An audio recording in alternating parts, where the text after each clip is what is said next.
dal leen ak jàmm ñu xëy taxañ yéeni kay xëyandoo tàmbale ko Dakar Presse naka dikkaat na ci inauguration BRT moomee ni ki démb jiiti réew mi moo ko doon amal le BRT en chiffre yéeni kay bi xëy na taxañ yi ne lépp li lalu naka ci BRT boobu yéeni kay bi nee na projet ba naka mu ngi dikkee 419 milliards nga xamante ni 69% yëpp nag état bu Sénégal moo ko dal dee indi la des yàq ak partenaire am ñoo ko dal dee fësal 31% financement na mobilisé secteur privé la daay koy jógee yéeni kay bi ne 121 vis yu articulé climatisé ko ba noppi nag te ku nekk am nga 150 places ñu équipé ko ak port USB nga xamante ni si dafay am wifi des horaires yoo xamante ni si mu ngi dalee 5 heures du matin bu 23 heures yéene kaay bi di Dakar waa nee na nag un pays boo xamante ni si avec des bâtisseurs non des casseurs Macky Sall moo ko wax nee na fintoon yi dañoo war a defar te bàyyi yàq bi naka inauguration boobee l'exécutif yéene kaay ci la dikkaan nee na plan Sénégal émergent révolution na naka li nga xamante ni si moo di transport ni ki démb la dal dee inauguré bus rapide de transit la dépêche yéene kaay ne li ko dalee Guédiawaye bu diwaan Ndakaaru naka BRT bi inauguré nañ ko inauguration bu rafet a rafet naka de président Macky Sall moo amal li ñu mel yéene kaay yu bëri naka xëy nañ koo fësal moom Macky Sall ci laas yéenekaay lu ñeel nag wàllum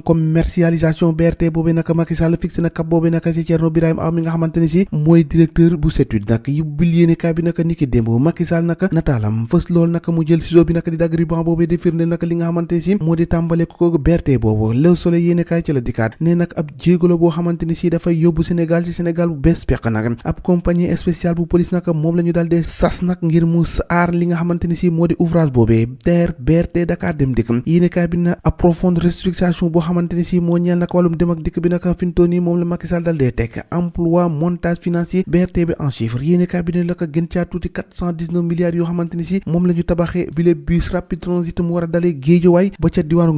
Ndakaaru Sénégal ak élection présidentielle nag yéenekaay bëri xëy nañ see tabaat 24 yéenekaay ab laaj la xëy samp nee nag ana lan moo nekk seen feuille de route ñi nga xamante ni boobu ak léegi ñoo ngi raaj réew mi loolee nag yéenekaay bi xëy na koo fësal ndax am na ñoo xamante ni daanaka waxaguñu dara vers un lourd contentieux nag préélectoral ubbil yéenekaay bi di critique nee na fi mu toll naka boo moytuwul processus électoral bi naka dina indi ab joote boo xamante ni si kenn mu ne su ko wax ndax bëri na ci ay jafe-jafe ci wàllum kayit yi nga xamante ni si moo lalu ci vote yi source àddikaat ci condition cette sage yi nag mbirum Thierno Alassane Sall ak Karim Wade yéenekaay bi xëy na koo fësal processus électoral boobee naka dafa biaisé wu le fichier dans la rue yéenekaay bi ne fi mu toll candidat yi nag épuisé nañ fichier boobee nag yéenekaay bi ne conseil constitutionnel dafa war a jëlaat rek li nga xamante ni si moo di ay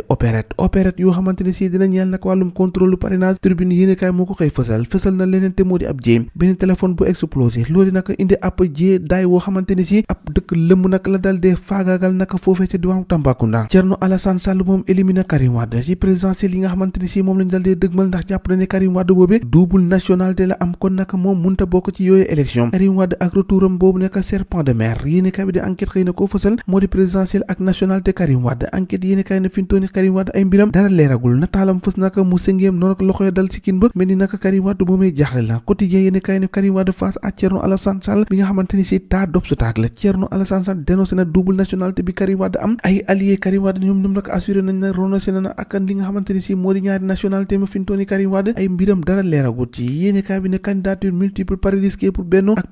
Pastef nag ak Benno Bokk Yaakaar naka seen mbir mi daanaka dara leeragut ci ndax ay candidat yu bari lii quotidien di quartier taxawu Khalifa Sall investi à Mermoz Sacré-Cœur le retrait des cartes d'électeurs naka la première bataille fintooni gars yi loolu la ñu bëgg ne naka faaw ñu gars yi dem di ci seen i carte taxaw Sénégal à l'heure de l'unité moom nag woloo la def naka fintooni mu ngay soññi ay militant ngir ñu dem jëli seen i carte su ko defee naka ñu mun koo voter ba mu dal dee gagné boobee jamono Amadou Ba moo ngi wër na muy gagné ndax ci jamono ji naka moo ngi wër di daje ak acteur développement yi séjour économique nag la war a am naka foofee da ci wàllu Casamance li ko dalee fukki fan ak ñeent ba fukki fan ak juróom-ñaar ci weeru janvier bi lee Amadou Ba nag sol na daalam dugg na biir Casamance ngir xool rek nees war a def bu am ci loo xamante ne si dina ko mën a tàngaamu ca diwaanu ko Casamance Karim Wade renoncé à sa nationalité française yéenekaay bi ne fintooni waa coalition Karim Wade moo ni waxee kon nag li ñuy xiitam yi ni ak a jooti ne Karim Wade ñaari nationalité am bu yóbboo ñu toog ne xam ne Karim Wade moom loolee mënu koo tere bokk ci élection yi ndax benn nationalité bi deltu na ca ginnaaw tàggat yaram wax ci premier match ci Sénégal ak ci processus bi nga xamante ni si moo di reconquête bu CAN boobee benn objectif benn mission la ñu am moo di fexe rek bu Gambie bi ñu war a daje ni ki tey ji bu 14h jotee ñu wan leen ne ñoo leen mën jàpp leen duma leen daan leen loolee moom ndax dina yomb man koo wuuti ndam li ñoo ko déggandoo jàngeen jëf ba ëllëg